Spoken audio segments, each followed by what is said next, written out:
Have you ever opened your eyes in the morning only to be crushed by a gravitational pull of exhaustion that has absolutely nothing to do with sleep?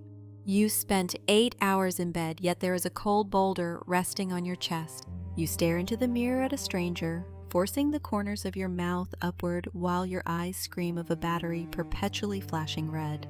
Why are we so relentlessly drained? You haven't been breaking rocks in a quarry, yet your soul feels like it's been working a double shift. Close your eyes and audit your recent days. In the office, at home, in the tangled web of human relationships, who have you been playing? Have you been suffocating your own voice just to avoid disappointing others, or chasing a mirage of your own impossible perfection? Agonizing all day over someone's careless remark, chewing on yesterday's minor faux pas like a dog with a bitter bone.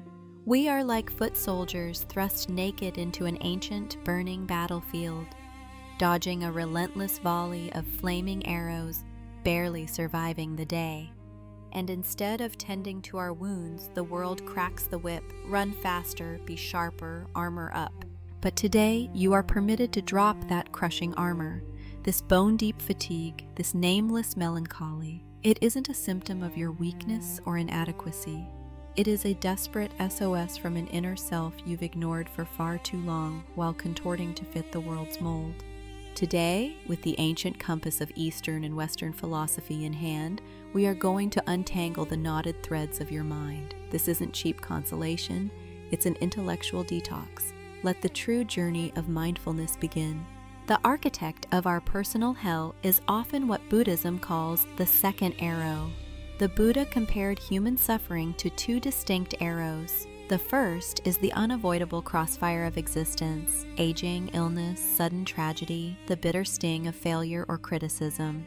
The true catastrophe lies in the second arrow, the one we enthusiastically fire at ourselves.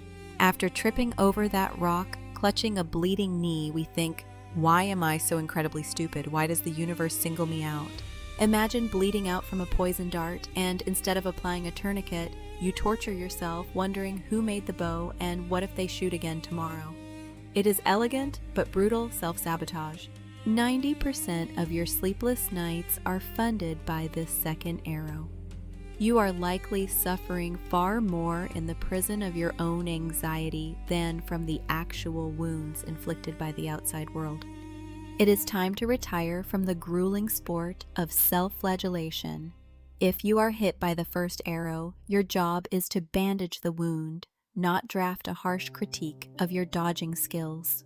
What happened, happened. Stripping away the heavy, catastrophic meaning you assign to it is the first step out of the illusion.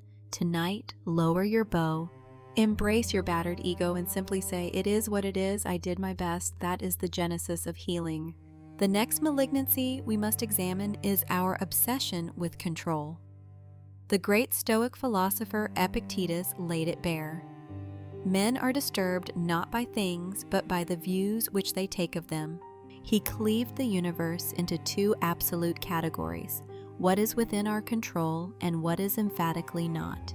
The fickle hearts of others, office politics, the ghosts of your past, these are entirely out of your jurisdiction. It is like trying to hold the ocean in your fists.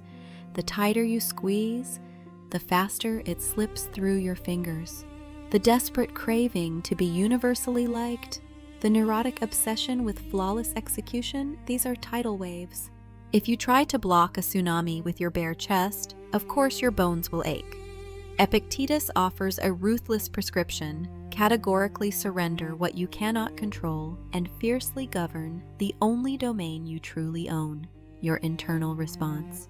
If someone despises you, that is an issue for their therapist, not a reflection of your worth. You need only to walk your path with quiet integrity. There is no need to stand shivering under an umbrella today just because it might rain tomorrow. If the rain comes, you get wet or you find an awning. If the gravity of your life feels too crushing, audit your backpack. How much of the dead weight belongs to other people or to the universe itself? Drop it. In the profound surrender of control, we paradoxically find ultimate freedom. What then do we pour into the space left by this surrendered control? We turn to the ancient Taoist wisdom of Lao Tzu and Zhuangzi. Zhuangzi spoke of Wuong Jiong, the absolute usefulness of the useless. Deep in the mountains stood an ancient colossal tree. Its trunk was gnarled, its branches impossibly twisted. Carpenters passed it by, sneering at its worthlessness for lumber. By the world's metric of utility, it was a complete failure. But precisely because it was useless, it escaped the lumberjack's axe. It lived for centuries, eventually providing a magnificent cooling shade for exhausted travelers. Since childhood, society has brainwashed us into becoming useful. We measure our right to exist by academic degrees, corporate KPIs, and our transactional value to others. The moment our productivity dips, we plunge into an abyss of worthlessness. But Zhuangzi demands an answer. Who authored these pathetic metrics of usefulness?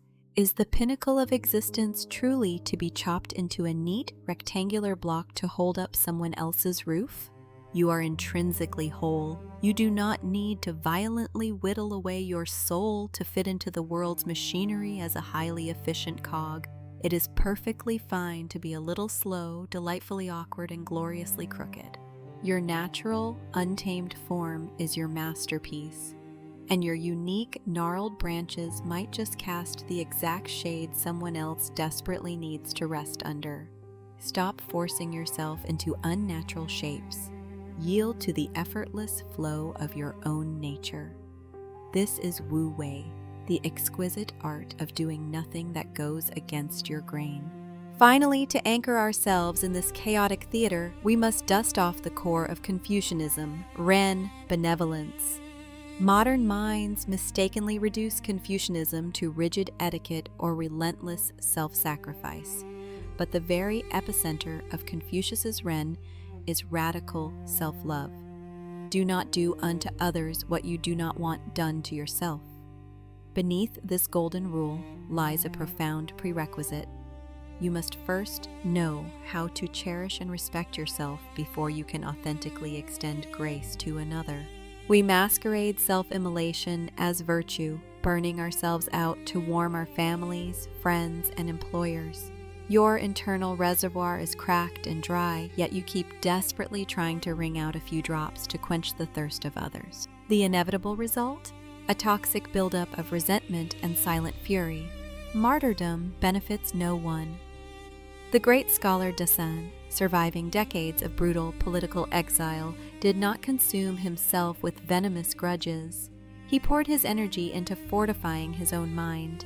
He knew that to save the world later, he had to fiercely save himself first.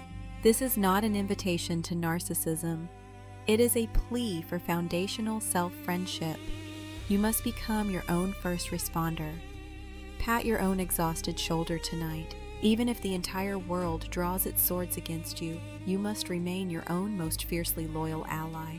Only when your own chalice is overflowing with grace can you offer a genuine drink to the parched souls around you. True mindfulness is initiated by a radically gentle gaze turned inward. Has the knotted thread of your mind loosened just a fraction? Looking into the mirror of philosophy, the anatomy of our exhaustion becomes crystal clear. We have been firing secondary arrows into our own open wounds. We have exhausted ourselves boxing with the ocean. We have hacked away at our beautiful, crooked branches to fit society's narrow definition of use. And we have let our inner reservoirs run dry while attempting to quench the world.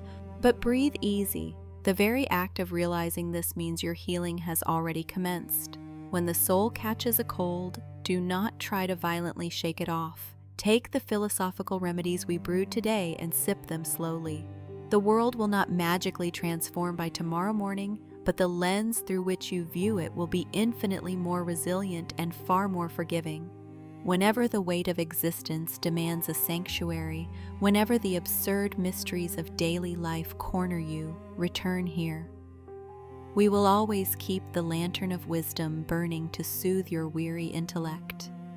Your very existence is a blindingly beautiful philosophy in motion. I offer my deepest respect and a standing ovation to you for surviving yet another heavy day. May your tomorrow be just a little more serene than your today.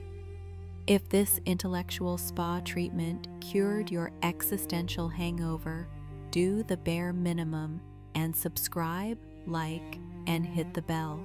Or don't, and go back to aggressively shooting yourself with those second arrows. The choice is yours, but I'm not the one bleeding.